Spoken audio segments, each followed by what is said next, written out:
Jonny Harline was inducted into the BYU Hall of Fame in 2018. The former All-American tight end currently plays a mean guitar, and later tonight in front of 60,000 fans inside the stadium and everybody watching this show, Jonny's going to play the National Anthem on his guitar. It's a pleasure to welcome the great Jonny Harline back to game day. Good to have you here. Thanks so much. I'm very excited about it. So look, be honest, are you nervous? Not right now.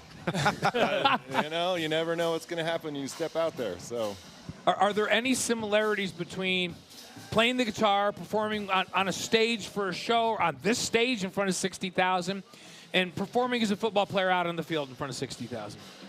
In football, you're usually trying to block it out a little bit more. You know, you don't want to pay much attention to it.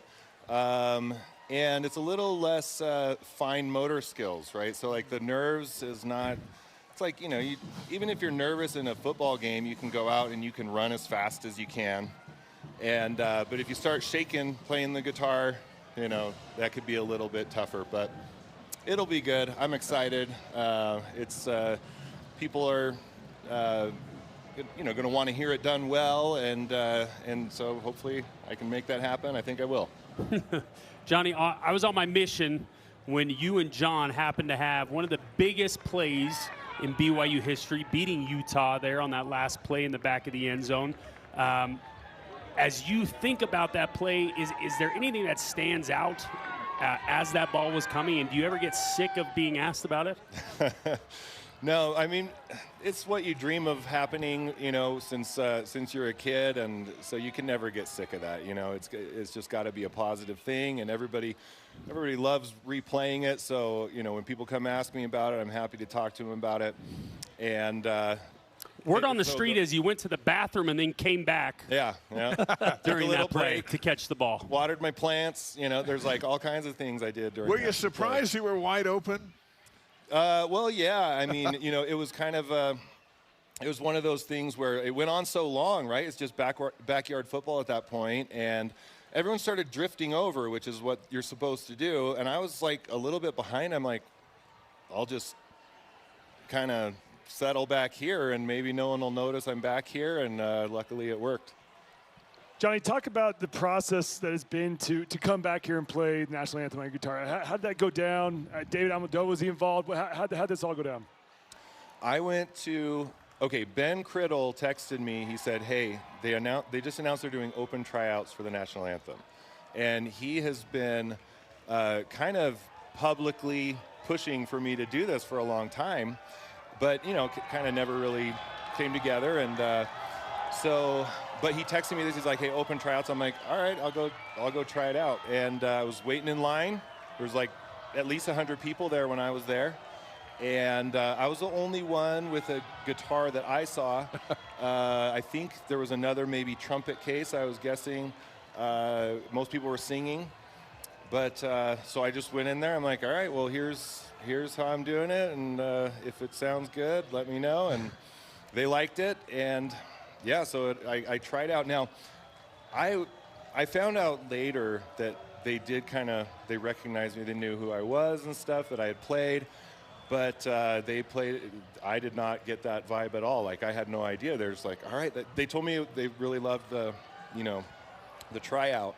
But they knew nothing about like, oh, you played here. They knew you were a legend. They knew. They knew you were a legend. Okay. Well, I did find out later they did, but they were playing it cool, and I was kind of like, maybe like it was like a legit audition. It was full on try, which I'm glad about, because you know you're gonna go play in front of a lot of people. It's like you want to know that you earned it. Sure. So yeah, this thing is legit. The chairs turned. We're watching the Cougar Walk live here on game day. There's Kalani Sitake, and we've seen Bear Bachmeier walk by along with everybody else. And Jonny, when you're coming back off a defeat, what can a loss teach you that winning can't, that might help this team tonight? Coming back on the Monday after the defeat is never a great feeling. So everything, the coaches, there's a little more tension and tightness. At least that's how I always felt with it. It's like, all right, that week after a loss is not, you got to get, I mean, there's a lot of pressure to correct it, right? So, but you just got to focus on, I mean, there's only so much you can do. You got your job, you got to do it well, and when you get a chance to make a play, you make it happen. And I mean, that's the recipe. It's like, 10,000 tiny little things, then most of them got to go your way. So you just try to do your part to make it happen. We have confidence that your performance will be outstanding. So now turn your attention to the game. How do you see this thing playing out? I expect them to kind of rebound after last week. They had a hard time getting things going, but throughout this whole season, this team has really shown there's guys that step up. A lot of guys, like different guys in most of these games. Like when the pressure's on, when there's a play needs to be made, got to make a comeback or something like that. Like guys have done that, so that's what I expect from them tonight again. Johnny, it's been fun to watch Carson Ryan kind of emerge from a tight end position, some of this lacked for the last few years. Talk to us about what you think about his game and how he's been a game player and a game maker for this BYU offense. Yeah, Carson's awesome. I'm glad he's made it down here to BYU. I went to high school with his mom, and so we kind of have that Orem High connection there. He didn't go to Orem, if I remember right, but so I've kind of heard about him for a while, and that he was coming up, and went out to UCLA, then the U, but I'm happy to see him here, and happy to see he's making some plays and getting out there. He's an awesome player.